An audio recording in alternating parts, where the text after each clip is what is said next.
Part 1 of trying to perfect my 125cc dirt bike. And today I noticed that my exhaust is missing a bolt, so let's get that fixed. First, let's remove the other side.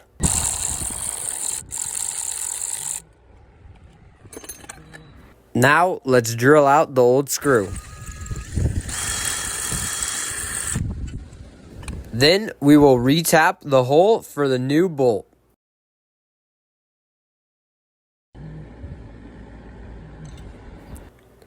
Finally, all we have to do is tighten up the new bolt.